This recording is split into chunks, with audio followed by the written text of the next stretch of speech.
ખેડાના કપડવંજ શહેરમાં મહિલાઓને ચોરીનો અંજામ આપે તે પહેલા 3 મહિલાઓની અટકાયત કરવામાં આવી હતી। મહિલાઓને પોલીસ સ્ટેશને લાવી પૂછપરછ કરતા ભારત દેશના અલગ અલગ રાજ્યના 25 જેટલા ગુનાઓ આચરેલ હોવાનું જણાવ્યું હતું।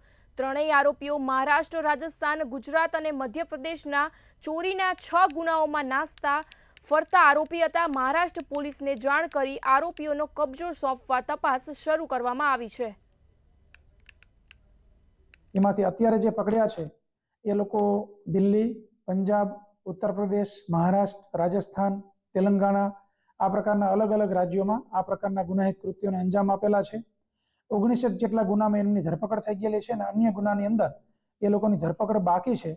હાલ અમે મહારાષ્ટ્ર પોલીસનો સંપર્ક કરેલો છે। મહારાષ્ટ્ર પોલીસ આ લોકોને લેવા આવી રહી છે અને હાલ કપડવંજ ટાઉન પોલીસે એમની ધરપકડ કરી અને મહારાષ્ટ્ર પોલીસને આપવા માટેની કાર્યવાહી ચાલુ છે।